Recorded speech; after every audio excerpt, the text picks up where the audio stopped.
So, what'd you think of the Bible that I gave you? Honestly, I think it was crap. And that is why I still won't believe in God. How can you say it was crap? Everything in there is God's honest truth. Literally. That's great, but most of the things in there are impossible. Like Noah's story. How did one guy get all those animals on one boat? It was an ark, and God helped him, obviously. So why didn't God save those animals on his own? Plus, do you honestly believe that one man and his family reproduced enough in order to repopulate the whole world in like a couple of 100 years, even though we have proof that there was never a period of time in the last 100,000 years where there were no humans, well, almost everywhere. Plus, do you know how bad it would be for the gene pool if, well, almost all humans would die? Duh! Of course I believe that. After all, they found some very old piece of wood where Noah might have lived. You're an idiot. Well, you're going to hell. According to the Bible, there is no hell. Only if you believe in Jesus. No hell, period. Did you just call me a bitch? No? Idiot. Am I vlogging? Hey everybody, and welcome to a new episode of In Your Puppet Face vlog. And the clip you just saw, even though poorly executed, is what I feel are your only choices in today's modern religious world. Because there are a lot of, well, in my opinion, crazy people who think that every word in the Bible is to be taken literally. And of course there are a lot of pseudo-intellectual people. If you don't know what pseudo-intellectual means, it means, well, stupid, but pretentious enough so that there are enough people that will think that this person's actually smart. Yeah. Who will also take the Bible literally and then say it's impossible and therefore there is no God. Which to me is so weird, to make the same, let's call it, interpretive mistake and then make another conclusion out of it that's, well, basically the same kind of wrong. So what is in the Bible? I mean, literally, or just wrong, or is it fiction, non-fiction? Well, here's what's in the Bible. Not necessarily according to me, but according to my dad, who's a reverend and had to study all that stuff for many years. So, here's what the Bible features. I guess that's the right word. Maybe? Religious stuff! Duh! Moral stuff, mostly entwined with the religious stuff. Obviously. Tips to get you through your daily life. Oh, that's in the Bible? Something practical? No, it's just religious and moral stuff. No, most of the things in the Bible is this part number 3 stuff. Your daily life. But we'll come back to that later. And weird shit we can't understand today is kind of my dad's list to you. Well, he didn't say shit. He just said weird stuff. So let me start with the weird stuff, because I guess that may have offended a couple of people. But it's actually something that's very natural. Imagine me making this video and me saying to you, suit up. Well, I'd say that everyone who lives, well, in my culture will understand that. Yeah, and everybody will go, yeah, Barney Stinson, suit up, slut up, or something like that. That was a stupid laugh. But imagine this video being watched 2000 years from now. Nobody would even come close to understanding what I meant by suit up, even though today it's very natural for us to get what I said. How I Met Your Mother. Yeah, sure. Now, most of that weird stuff category concerns itself with numbers and weird imagery. We today simply can't understand anymore why the number 666 or stuff like that was very significant. We don't know anymore. Now, the biggest part of the Bible is tips to get you through your daily life. I actually got lots of examples, but let me just give you one very significant example that I think almost everybody knows about. And that's not eating pork. Now, there is no religious reason why to not eat pork. But if you would have lived in the desert 2000 years ago, and you would have walked up to a guy who sold pork, and you would have said, wow, that pork is really black, and he would have said, no, those are just all the flies and maggots crawling on. Yeah, it's getting disgusting. My point is, even today, I would suggest not to eat pork in certain countries. Mainly countries without fridges. Fridges? Fridges? Fridge ice? That is a really, really good suggestion. Now, why didn't people who wrote that part of the Bible just say, don't eat pork except if you cool it in a freezer? Well, I guess that is kind of obvious. But this is just an example of a good tip for your daily life. But there's one thing that everybody knows about and everybody thinks it's religious, even though it is also a getting through to your daily life thing. And those are the 10 commandments. What? No, those are religious. If you don't follow those, you can't go into heaven. No, it's also tips for your daily life. Like, don't fuck your neighbor's wife. Yeah, that's in there. Maybe phrased a little bit differently. Because everybody who ever slept with your neighbors or best mates or somebody's wife, you won't have a happy life for the next couple of months. Also, if you kill someone, you land in jail. Not a very happy life there.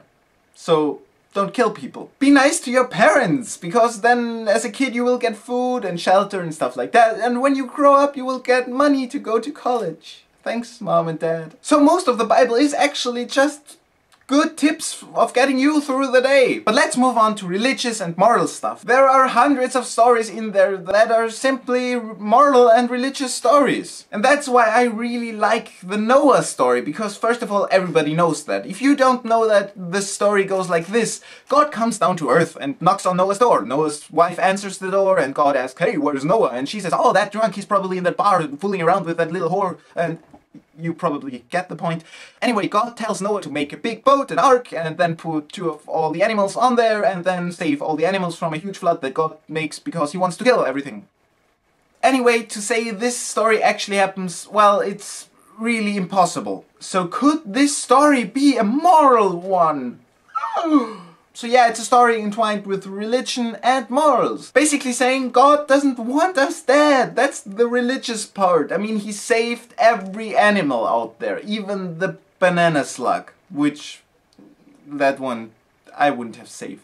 Yeah. So the religious part is God loves you and big kisses from God to you and stuff like that. And the moral part is, well, that's up to you. That's up to your interpretation of that story. Maybe it's you should also work to preserve all the species on this planet. That's a good moral right there. Yeah. Oh, but there are facts in the Bible. Oh my God. Well, if there's one fact and you can prove that that is true, oh, then everything must be true, right? Now obviously there's a 5th category of things that are in the Bible, and that is historical facts. Now who's the judge of what's a historical fact and what actually happened and what's a moral story? Am I the judge of that? No, everyone with a brain can get that. Because if I were to write a book and then publish it, and in that book you would read, I wrote a book, and then a pink hippopotamus came in my door and rainbows shot out of his ears. I guess it's not that hard to actually say, well, me writing a book, that's a fact, but the pink hippopotamus with rainbows coming out of its ears, that's probably not a fact. I guess it's actually very easy to distinguish moral and actual stories. Plus, I don't really like people who say, I believe in God, because I just bought a dozen of nails from the Holy Cross down at your local supermarket. Yeah. I mean, the biggest collector of religious artifacts that prove that Jesus exists is the Vatican. And, I mean, shouldn't those guys be the guys who go, I believe in God, not, hey, I can prove that God existed because I have Jesus's grades from middle school. Yay! So the Bible is made from these 5 simple categories. What? Can I prove it?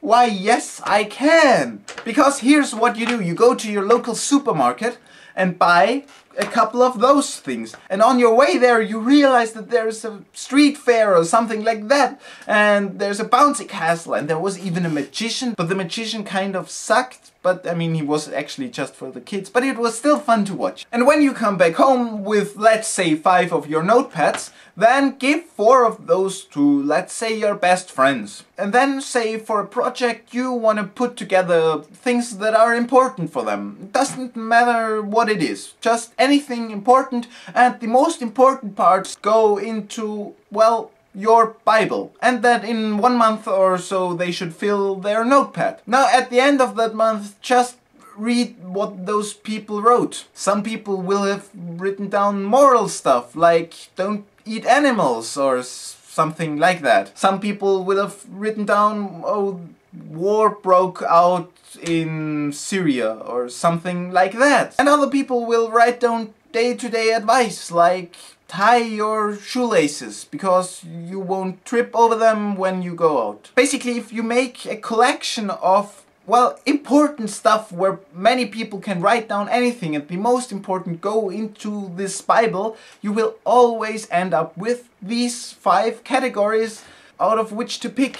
And it's actually very easy to distinguish what's what. My point being, if there's a story with angels, it's probably a religious one. If there's some hypernatural disaster where people work together, well, that could be a fact, but it's probably a moral story. And if something tells you don't do that because you will get sick, it's probably a good advice thing. And I forgot the other category, even though you will see it here. Yeah, think about it.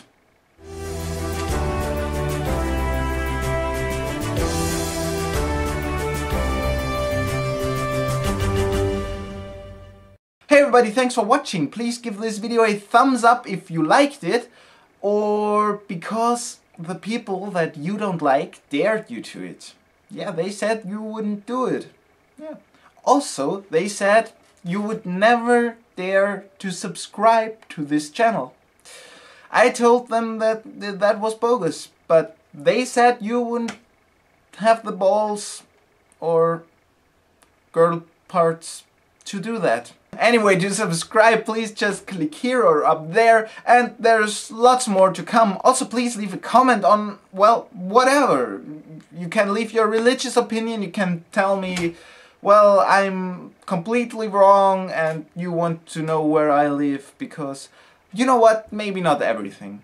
Yeah. I'm going to end this with Jesus' words. Just chill, motherfucker. Jesus actually didn't say that, but that's kind of the vibe that I get. Just, you know, calm down a little bit, don't take things too seriously, and be nice to one another. Even if they look different on the outside and have different ideas than you. Was that correct? I don't know. Jesus screws.